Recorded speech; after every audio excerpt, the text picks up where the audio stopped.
Hi, this is Steve Hooper, Steve Hooper Homes, working with buyers and sellers to make your real estate dreams come true. Today I want to discuss this form. It is the state of North Carolina's residential property disclosure. A few things I want you to know about this form, and what I'm going to give you advice on how to fill this form out and what most realtors are not telling you about it. This form has to be provided if you're selling your personal residence, and it doesn't matter whether you're using a realtor or not. If you're selling it by yourself, you still need to provide this form, and it has to be filled out by the sellers. A realtor cannot fill this form out. We are not allowed to.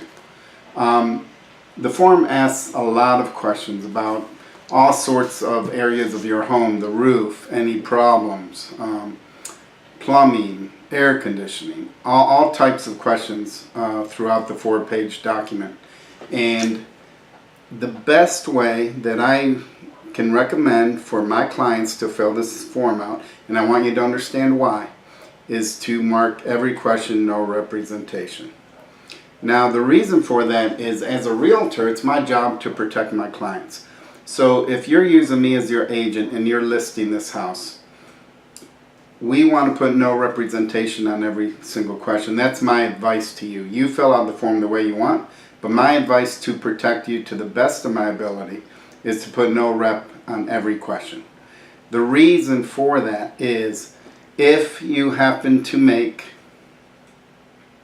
an error that could be considered negligent, or if, for example, circumstances change. Let's say if you answer yes to a question, you have to provide what the problem is, any documentation you have with the problem, everything you know about that problem to the best of your ability.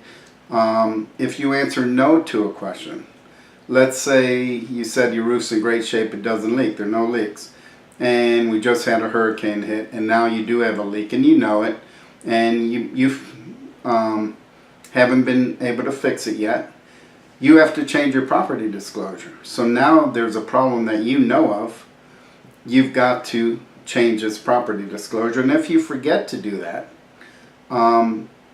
a disgruntled buyer could make an argument that they were misled, and it could lead to a dispute. And in that dispute, perhaps they try and get their due diligence feedback or the money they paid for inspections.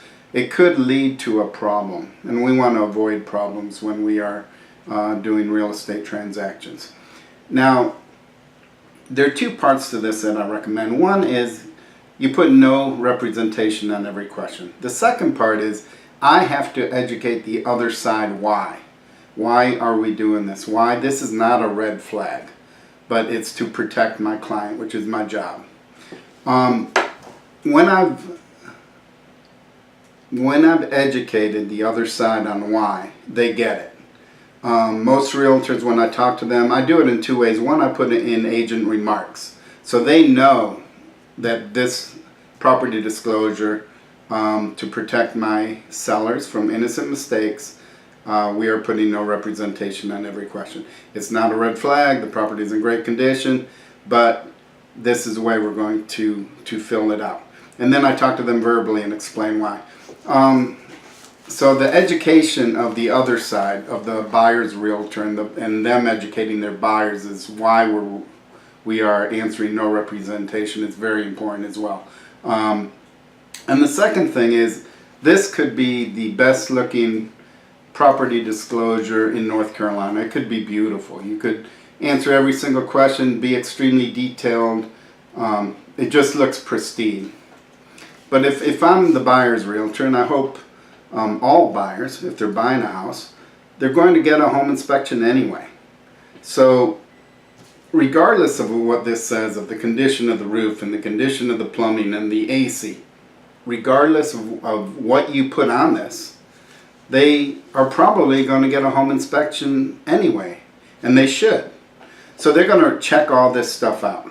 So it makes this form a potential liability for the sellers. It doesn't help in really any way, because they're going to get everything checked out and they can ask us questions. But as far as providing a signed form by the sellers about all these different questions, I recommend you put no representation to protect yourself.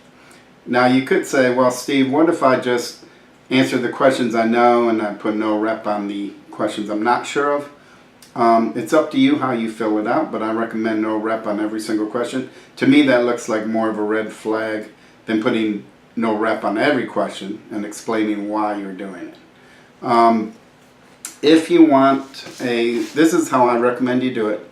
This is how all my listings I have recommended to everyone I've listed homes for, and we've never had a dispute. I have talked to agents when I explain to the other side why we're putting no representation on every question. And often I get a story from the other agent on how they wish they had done that because of something that happened in a past transaction of theirs. So I highly recommend you do this. And we will educate realtors and buyers on the other side of the transaction so they understand as well. They'll probably get a home inspection, which I hope they do. If you want a second opinion, I'm giving you an opinion on how to fill out a form. As a realtor, I'm not allowed to give you legal advice, nor would I. But if you want a second opinion, ask your attorney. Tell your attorney, hey, Realtor Steve Hooper recommended I put no representation on every question on the state of North Carolina residential property disclosure. What do you think? And I'm pretty sure I know what they're going to say. But if you want a second opinion, ask your attorney.